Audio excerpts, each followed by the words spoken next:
Jane Seymour never had a coronation, but there had been plans for one. Henry had ordered a huge ship to be built, which would take her from Greenwich to her coronation, and straight after the wedding, carpenters had been employed to undergo pretty major works to create a walkway that would take her from right at the door of Westminster right to the Abbey, where people would be able to see her as she travelled.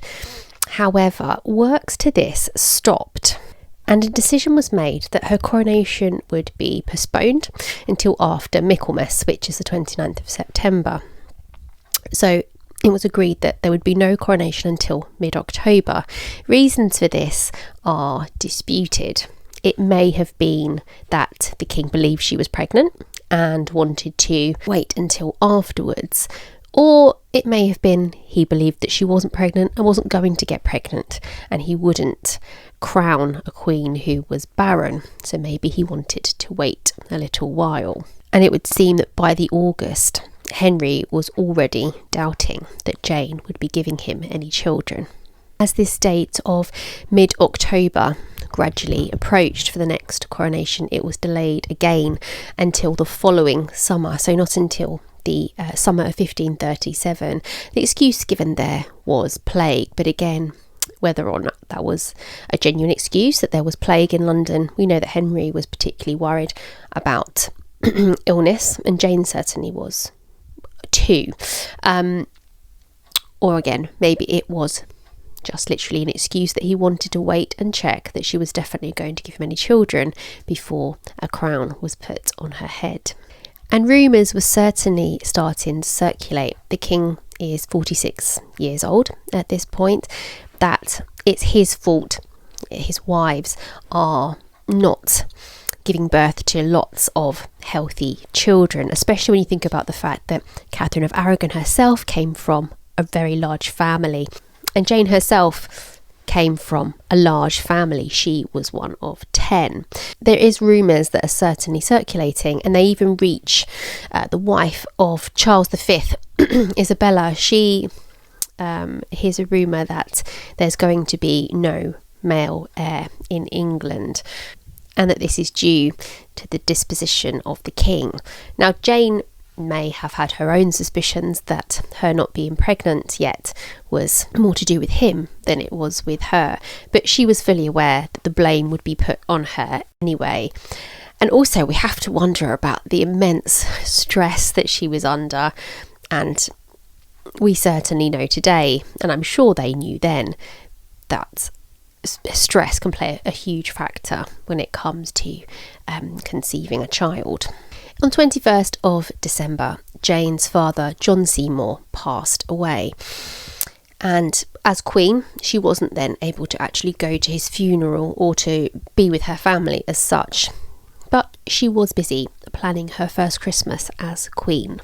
Now, the winter of 1536 was especially cold and the Thames froze over, so rather than take the usual barge to Greenwich for Christmas, they had to ride on horseback through the city, and Jane went wrapped in her furs with all her ladies. And it seems that she had a lovely Christmas. She spent time with Mary. Mary was at court and enjoyed playing host, being the Queen consort. And on her way home in January, the Thames was still frozen, so her and Henry rode across the Thames on horseback, which to me sounds like an absolutely terrifying idea. While Queen, Jane did enjoy some patronage opportunities to be a patron, so she took over what had been Catherine of Aragon's role as patron of St Catherine's Hospital, which is near the Tower of London. And she even managed to convince Henry that the church shouldn't have to pay fees to the crown. So that was a big win for this and shows her influence. She did receive some petitions for patronage from various people. Some people did write to her and say, can you help me with this, that or the other?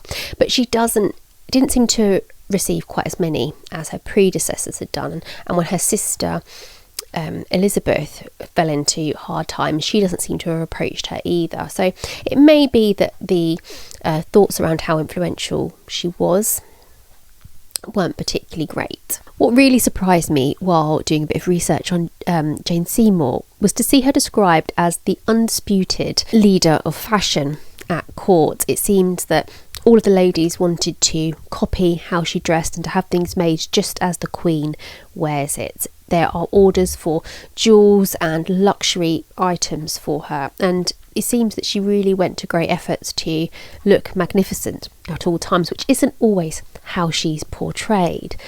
But she did, however, have strict rules for how her ladies should dress and also how they behaved, because what she certainly didn't want is another young lady catching the eye of her husband.